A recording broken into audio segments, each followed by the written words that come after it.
The young woman woke in total darkness, with cold stone under her, and her questing hands felt stone above and to the sides.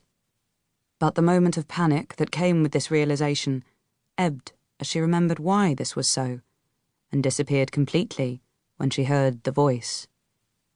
The voice of power and strength that made her feel complete, made her feel alive.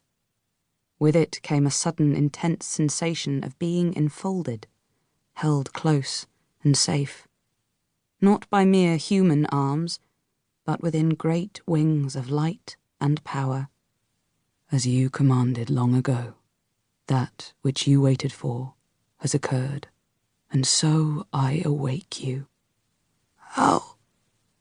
Her voice croaked and failed. She swallowed, saliva moving in her mouth and throat for the first time in who knew how long. She had been stopped for a long time, just short of being dead, she knew. She would have seemed dead if anyone could have looked inside the tomb, though the remarkable preservation of her flesh would have given pause to any observers. But the chance of any onlookers had been greatly reduced by her choice of resting place. The great stone coffin, topped with a massive slab of marble, all sealed with lead. It would have been natural for her to ask how long she had been in the coffin, but that was not her first question. She thought only of what was needful, for her all-consuming plan. How many suitable candidates are ready? There was a long silence, long enough for her to think the presents gone. But then the voice came again. 4. 4? But there should be hundreds. 4, repeated the voice.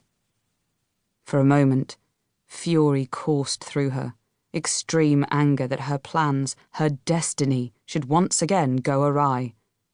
But she fought the anger down, though she had hoped for many more possible candidates to allow for error or mischance. 4 should be enough. Even 1 might suffice. Where are they? In 4 places in Sarance. But they will come together. Soon. And the order? It continues. You have shown them the signs of my awakening. I have shown the signs. I know not if any survive to see them, or if they have been acted upon. As you know, I am not entire, and mightily resisted. Only your will anchors me to your world. Almost I wish to fully disassociate. You will do as I commanded. She spoke urgently, her voice imbued with all her natural power and intense, concentrated will. I obey. I am yours entire. I can speak no longer, my... The voice stopped. This time, the silence was complete.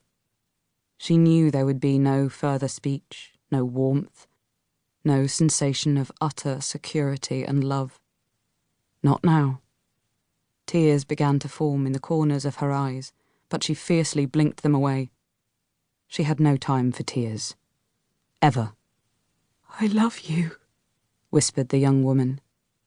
She felt better saying the words, coming back to herself, to what she had been. Her voice grew stronger, echoing inside the stone coffin. I will always love you. We will be together. We will be together. She felt her hands. Her skin still had the soft, velvet smoothness of youth. More important, the rings were all there. She touched them, one by one, letting the power within begin to rise, just a little, before she settled on the least of the 9. The ring on her left thumb. Made from ancient electrum, the band held an oval of ivory, carved to show fine, feathery wings, almost obscuring a human face, painted, or perhaps enamelled, the eyes tiny rubies. The halo above the almost hidden face was a line of gold no wider than a hair. Masrathiel, whispered the woman in the coffin. Masrathiel, Masrathiel, come to my need. Light shone from the ring, cold like moonlight, though brighter.